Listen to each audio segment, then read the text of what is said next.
Discussion on verses 1 to 5 of 5. When chapter 26 Ash-Shu'ara, verse 214 was revealed. And warn your closest kindred. The Holy Prophet Muhammad, peace and blessings be upon him, fulfilled this command with clarity, wisdom and courage. He ascended Mount Safa in Mecca, and gathered his relatives, beginning not with accusation, but by reminding them of his established character. He asked them whether they would believe him if he warned them of an approaching army, and they unanimously affirmed his truthfulness and trustworthiness. Only after establishing this shared recognition did he call them to obey Allah, the Exalted, and accept Islam. Despite this clear and rational approach, his message was met with hostility from some, most notably his uncle Abu Lahab, who responded with insult and rejection. As a response, Allah, the Exalted, revealed chapter 111 Al-Masad, verses 1 to 5. May the hands of Abu Lahab be ruined, and ruined is he. His wealth will not avail him all that which he gained. He will enter to burn in a fire of blazing flame. And his wife as well, the carrier of firewood. Around her neck is a rope of twisted fiber. This incident has been discussed in a hadith found in Sahih Bukhari, number 4770. In general, when a person adopts a path different from those around them, especially a path rooted in obedience to Allah, the Exalted, it can unintentionally expose the weaknesses in the choices of others. This may create a sense of discomfort or inadequacy in those who prioritize their personal desires over divine guidance. As a result, instead of reflecting upon their own condition, they may direct criticism toward the one who remains steadfast. This criticism often arises from those closest to them, including family members, as the presence of someone committed to truth can act as a silent reminder of neglected responsibilities. In addition, wider societal influences such as social media, fashion trends, and cultural expectations place increasing pressure on those who strive to uphold Islamic values. In many cases, the promotion of Islam is perceived as a barrier to ambitions centered on wealth, status, and unrestricted freedom. Certain industries and social structures, particularly those that rely on encouraging excess and desire, often resist the incorporation of Islamic principles. As a result, they discourage individuals from practicing their faith and contribute to the spread of negative portrayals of Islam across various platforms. Furthermore, those who adhere to Islamic teachings, which promote moderation, discipline, and responsible use of blessings, are often criticized by individuals who embrace excess and unrestrained behavior. Such individuals may attempt to dissuade others from practicing Islam, encouraging a lifestyle driven by impulse and desire. They frequently focus their criticism on visible aspects of Islam, such as the dress code for women, in an effort to undermine its credibility. However, this criticism is often selective and inconsistent. While they question Islamic guidelines, they rarely apply the same scrutiny to dress codes and regulations found in professions such as law enforcement, the military, healthcare, education, and corporate environments. This inconsistency reveals that the issue is not with the concept of guidelines themselves, but with the discipline and restraint that Islam promotes. In reality, it is the strength of Islamic principles and the disciplined conduct of those who follow them that provokes such reactions. The call towards self-restraint, accountability, and purposeful living challenges a culture that often prioritizes immediate gratification. This tension explains why opposition frequently arises, not from a place of genuine inquiry, but from discomfort with the moral boundaries that Islam establishes. In every situation, a person must remain firmly committed to the sincere obedience of Allah, the Exalted. This commitment provides protection from negative influences, even if that protection is not immediately visible. By maintaining loyalty to Allah, the Exalted, a person is guided to use their blessings correctly, placing everything and everyone in their proper position. This leads to a balanced mental and physical state, clarity in decision-making, and consistent preparation for accountability on the Day of Judgment. Through this, a person attains tranquility and stability in both this world and the hereafter, as their life is guided by purpose and discipline rather than confusion and impulse. In contrast, when a person prioritizes the approval of others over obedience to Allah, the Exalted, they inevitably begin to misuse the blessings they have been granted. This misplaced priority distorts their purpose, as their actions are no longer guided by truth and accountability, but by fluctuating expectations and desires of people. As a result, they lose the ability to maintain a balanced mental and physical state, and gradually everything within their life falls out of its proper place. When this imbalance takes hold, the very blessings that were meant to bring benefit, such as family, friends, career, and wealth, begin to feel like burdens. Instead of serving as sources of support and stability, they become causes of stress and frustration. This occurs because these blessings are no longer being managed according to divine guidance, but are instead influenced by personal desires and external pressures. If a person continues on this path, they often begin to misidentify the source of their distress. Rather than recognizing that the root cause lies in their own disobedience and misuse of blessings, they may blame others around them, including those who are actually a source of good in their lives, such as a spouse or close family members. Acting on this misunderstanding, they may distance themselves from these beneficial relationships, believing it will bring relief. In reality, this only deepens their isolation and increases their internal struggle. Over time, this pattern can lead to serious consequences. As the imbalance intensifies, a person may experience growing emotional instability, leading to anxiety, dissatisfaction, and a sense of emptiness. In more severe cases, this can develop into depression, reliance on harmful coping mechanisms such as substance abuse, and even thoughts of self-harm. This outcome is not uncommon when one observes individuals who persistently misuse their blessings, including those who possess significant wealth and status yet lack inner peace. Despite outward comfort and luxury, their internal condition reflects disorder and unrest, highlighting that true tranquility cannot be achieved through material means alone. It is instead a result of living in accordance with the guidance of Allah, the Exalted, and correctly utilizing the blessings He has provided. Furthermore, this way of living leaves a person unprepared for their accountability on the Day of Judgment. By neglecting their purpose and consistently choosing disobedience, they not only face the consequences of imbalance in this world, but also risk a far greater loss in the hereafter. Chapter 111 Al-Masad, verses 1-5. May the hands of Abu Lahab be ruined, and ruined is he. His wealth will not avail him all that which he gained. He will enter to burn in a fire of blazing flame. And his wife as well, the carrier of firewood. Around her neck is a rope of twisted fiber. To maintain a firm and resolute mindset, a person must actively strive to develop strong faith. Such faith is essential for remaining consistent in the obedience of Allah, the Exalted, in every circumstance, whether during times of ease or periods of hardship. Without this inner strength, a person's commitment may fluctuate depending on their situation, but with it, they are able to remain steady, guided by principle rather than impulse. This level of faith is not acquired passively. It is built through understanding and implementing the clear signs and guidance found in the Holy Quran and the traditions of the Holy Prophet Muhammad, peace and blessings be upon him. These sources do not merely provide instructions, but also demonstrate through reasoning and lived example that sincere obedience to Allah, the Exalted, leads to true tranquility and success in both this world and the hereafter. Through reflection on these teachings, a person begins to recognize that divine guidance is not restrictive, but rather protective and purposeful. In contrast, the one who remains unaware of Islamic teachings possesses a fragile form of faith. Without knowledge, their belief lacks depth and resilience, making them more susceptible to abandoning obedience when faced with situations where their personal desires conflict with divine commands. This weakness stems from an incomplete understanding, as they fail to see that restraining desires and adhering to guidance is not a loss, but a means of attaining lasting peace and stability. This lack of clarity can lead a person to prioritize short-term satisfaction over long-term well-being, resulting in imbalance in both their mental and physical state. Their decisions may become inconsistent, and their priorities disordered, as they are guided more by impulse than by principle. Over time, this leads to confusion, dissatisfaction, and a lack of true peace of mind, even if outward comfort is present.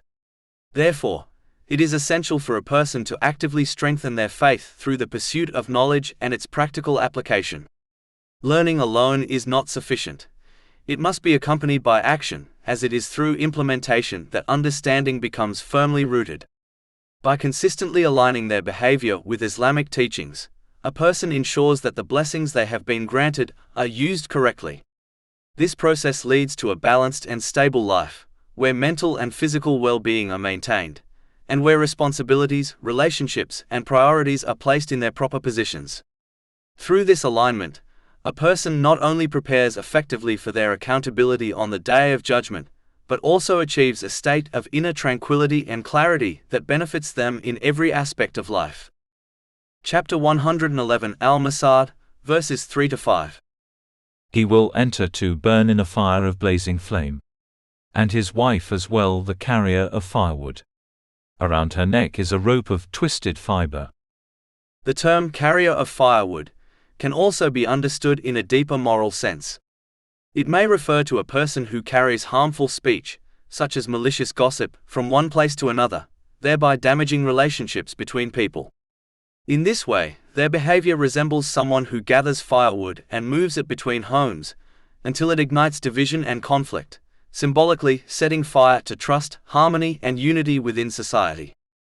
This meaning aligns with a warning found in a hadith recorded in Sahih Muslim, number 290, in which the Holy Prophet Muhammad, peace and blessings be upon him, cautions against the severe consequences of spreading harmful gossip, stating that such behavior prevents a person from entering paradise if they persist without repentance. This highlights the seriousness of speech that corrupts relationships and spreads mistrust among people. Gossip, whether based on truth or falsehood, becomes destructive when it is used to create suspicion, break bonds, and damage reputations.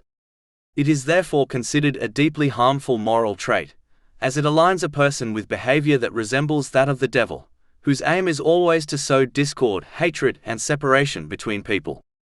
This is why such conduct is strongly condemned in the Holy Quran. Chapter 104 Al-Humazah, verse 1. Woe to every backbiter and slanderer.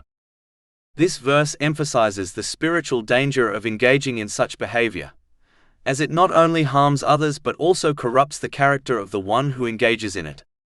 A person who consistently spreads harm through speech cannot reasonably expect stability, blessing, or ease in their own life, as their actions disrupt social harmony and invite consequences for themselves as well as others.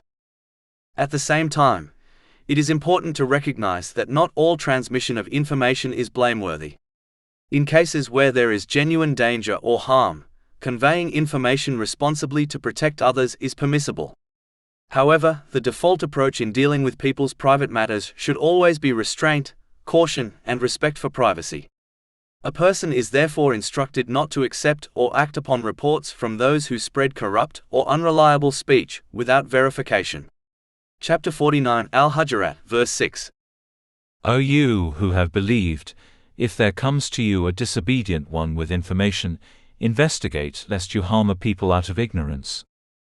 This establishes the importance of verification before judgment, ensuring that harm is not caused through assumption or haste. Similarly, believers are encouraged to maintain positive assumptions about others and avoid contributing to the spread of suspicion. Chapter 24 An-Nur, verse 12. Why, when you heard it, did not the believing men and believing women think good of themselves, i.e., one another, and say, this is an obvious falsehood? It becomes clear that a person should neither participate in spreading harmful speech, nor engage in investigating private matters driven by suspicion. Instead, they should avoid involving themselves in such conversations altogether, as repeating harmful speech only contributes to its spread and makes a person part of the chain of harm. At the same time, individuals are encouraged to advise those who engage in such behavior to stop and sincerely repent, while maintaining personal restraint and avoiding unnecessary hostility. A balanced approach is required, one that rejects harmful behavior without becoming drawn into it. It is also important to avoid harboring resentment based on unverified information. Chapter 49 Al-Hujurat, verse 12. O you who have believed, avoid much negative assumption. Indeed, some assumption is sin. This same verse teaches a person not to attempt to verify or expose a tale-bearer by spying on others, as such behavior itself is discouraged and leads to further harm. Chapter 49 Al-Hujurat, verse 12. and do not spy. Instead, a person who engages in tale-bearing should be avoided and not given attention. A person should not repeat the information received from such an individual to others, nor should they continue referring to the original speaker in a way that perpetuates the chain of gossip. In doing so, they would risk becoming a participant in the same harmful behavior, even if they were not the originator. People are therefore encouraged to distance themselves from both gossip and those who habitually spread it, as such individuals cannot be considered reliable companions unless they sincerely repent and change their conduct. A key principle to remember is that a person who regularly speaks ill of others in one setting is likely to do the same in other settings, which makes reliance upon their speech unsafe and socially damaging. It is also important to recognize the seriousness of the harm caused by such behavior. Wronging others through slander or false speech carries consequences that extend beyond this world. A hadith recorded in Sahih Muslim, number 6579, explains that on the Day of Judgment, unresolved grievances between people will be settled with justice, where the wrongdoer may be required to compensate those they harmed by giving away their good deeds. If their good deeds are exhausted, they may instead bear the burdens of those they wronged. This highlights the severity of harming others through speech and reputation. In addition, repeated engagement in spreading gossip can have long-term consequences. Harmful speech, once released, often spreads widely and may continue circulating through communities and even digital platforms long after it was first spoken. A hadith found in Jami at-Tirmidhi, number 2674, indicates that a person may continue to carry responsibility for actions that continue to influence others even after their death, as long as the effects of those actions persist. This shows that initiating harmful speech can result in ongoing accountability for as long as it continues to cause harm. For this reason, a person must take great care to avoid any involvement in gossip, slander, or unnecessary discussion of others' faults. The safest approach is to remain silent, unless there is a clear and beneficial reason to speak. If speech is necessary, it should be directed towards what is constructive, truthful, and beneficial. Ultimately, a person should speak about others only in a manner that is positive and responsible. If such speech is not possible, then remaining silent is the better and safer course, as it protects both personal integrity and the well-being of others. To conclude, a person is encouraged to wholeheartedly accept and consistently implement the teachings of Islam for their own benefit, even when this requires setting aside personal desires or immediate inclinations. Their attitude should be comparable to that of a reflective and trusting patient, who places full confidence in the judgment of a skilled physician. Such a patient recognizes that a prescribed treatment may be bitter, demanding, or restrictive, yet still accepts it because it ultimately leads to healing and long-term well-being. In the same way, divine guidance may at times conflict with personal habits or preferences, but it is always oriented toward a person's true welfare. Just as disciplined adherence to medical instruction restores physical health and stabilizes mental well-being, following divine guidance brings clarity of thought, emotional equilibrium, and inner tranquility. This is because only Allah, the Exalted, possesses perfect and complete knowledge of human nature, and what is required for a person to live a balanced, meaningful, and harmonious life. Through this perfect knowledge, every blessing, responsibility, and relationship is placed in its proper place, preventing excess, neglect, and disorder. Human knowledge, regardless of how far it advances, remains inherently limited.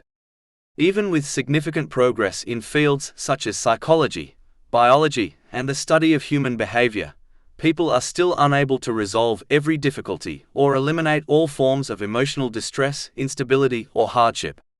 Human judgment is shaped by limited experience, incomplete understanding, and personal bias. For this reason, human systems may offer partial benefit, but they cannot provide complete guidance for every situation or guarantee lasting inner harmony.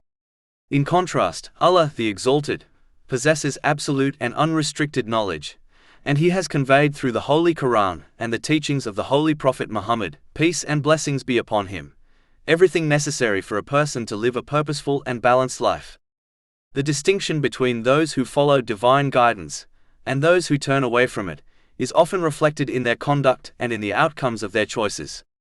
Those who align their lives with Islamic teachings tend to exhibit greater emotional stability, clearer judgment, and a more organized approach to life, even during times of difficulty. In contrast, those who disregard these principles frequently experience confusion, inner conflict, and a lack of direction, even when outwardly surrounded by comfort or success. This contrast shows that true order and stability are not merely external conditions, but arise from how a person aligns their inner and outer life with divine instruction. Although a patient may not fully understand the reasoning behind a medical prescription, they still trust the expertise of the physician. However, Allah, the Exalted, does not require blind obedience without reflection. Rather, He encourages people to reflect, reason, and observe the signs within themselves and throughout the world. Faith is therefore grounded in understanding, sincerity, and insight, not unexamined imitation. Chapter 12 Yusuf, verse 108. Say, this is my way, I invite to Allah with insight, I and those who follow me.